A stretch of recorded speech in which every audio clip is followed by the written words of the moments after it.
everybody, it's Angelia. Today I want to talk to you a little bit about compliance.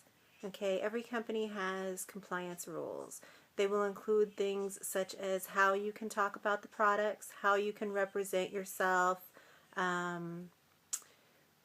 whether you can include the company name in posts that you make, in website URLs, you name it. There's all kinds of rules that make up the compliance codes a company has.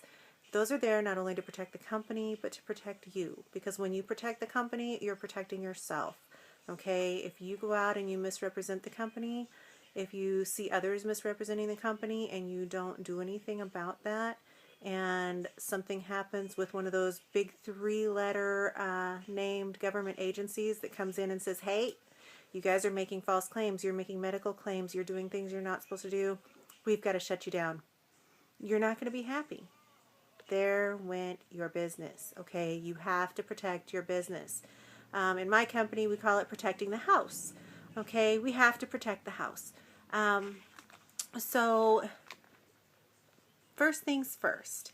Okay, you want to make sure that anything that's documented, meaning if you're posting it on social media, if you're sending it in an email or a text message, if you have it on a voicemail, if you're putting it on YouTube, if you're going live, whatever it is, anything that shows you stating something verbally or anything that is in print, those sort of things, you've got to be cautious. You've got to make sure that you're following your company's compliance guidelines, okay? If you're representing a health and wellness company, for instance, and I'm going to focus on health and wellness because this video kind of serves a dual purpose. It discusses things to help anybody understand compliance rules when they're involved with a network marketing company, but it also serves a purpose for a company like mine, for my team to reference in regards to how we represent our company. Okay, so basically let's talk testimonies. Okay, testimonies cannot make medical claims. You cannot name your product, your company in those testimonies and talk about how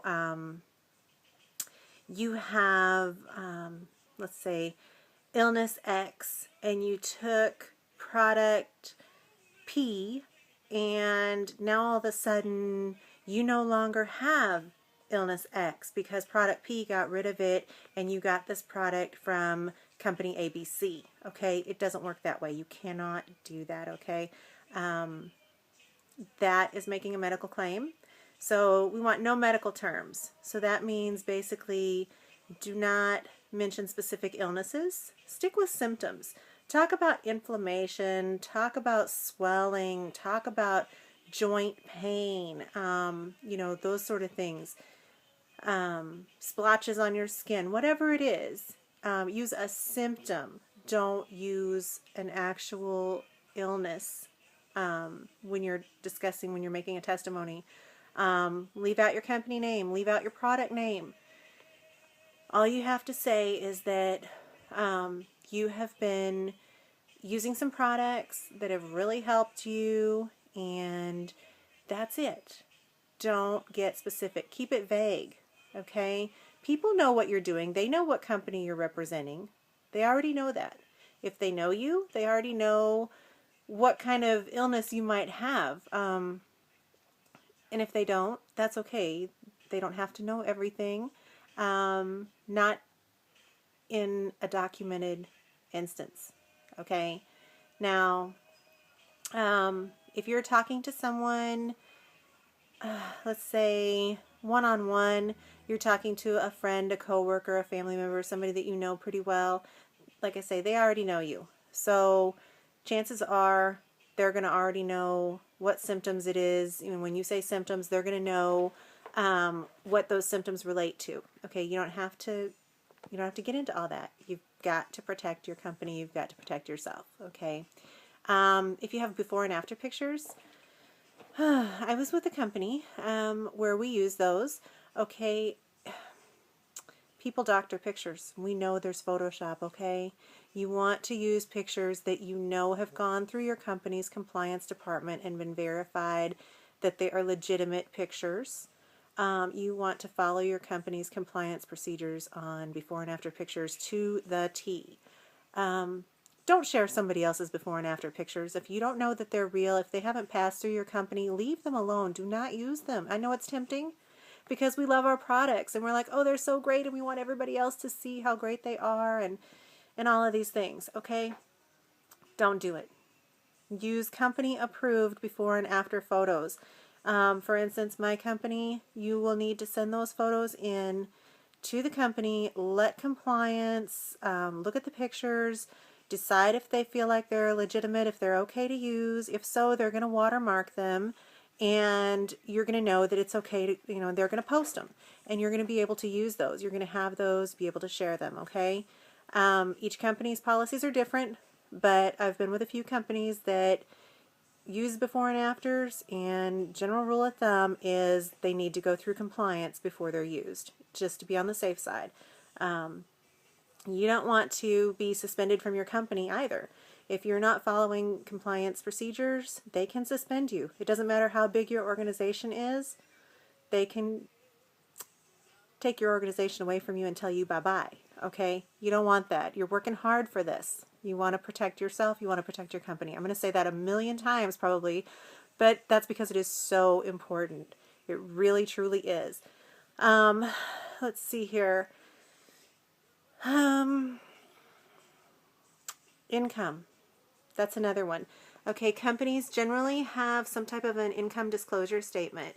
Okay, you are not supposed to be out there posting pictures of your checks, posting pictures of your account that show how much you're making.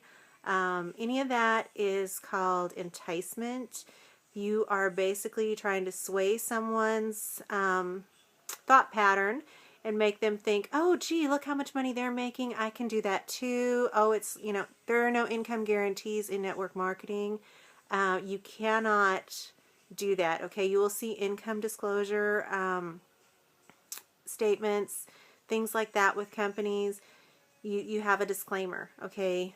In most cases, there's going to be something like that your company will set up and have for you. No posting of your income, no posting of medical claims, no linking your company name and product name to your testimonies about your products. That's pretty much it as far as the big three. There's going to be other things that your company has, such as that you have to call yourself an independent distributor. You can't represent that you're an employee of the company. We are not employees of these network marketing companies, people. I see it all the time. I see things saying, we're hiring. No, we're not hiring. We are not owners of this company. We are not employees of the company. We are independent contractors, basically. And so representing that we're hiring is just not the way to go. Okay, that's false advertisement, really. Don't do it. Don't do it. Make sure you're representing yourself as an independent representative of the company. Make sure that it is known that you are not an employee of the company, okay? Protect yourself, protect your company, period. That's it. That's what this video is all about.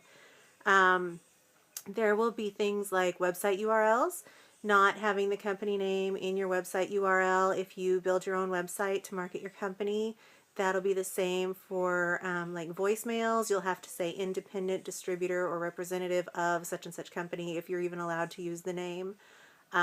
Same thing with social media pages, etc., etc. There are going to be rules. Always, always, always get to know your company's rules before you start doing things. Now, it's a little bit tricky in a company where you're in a pre-launch status. They don't always have all of that stuff readily available for you. So use a little bit of caution and just stick with industry standards like I've talked about.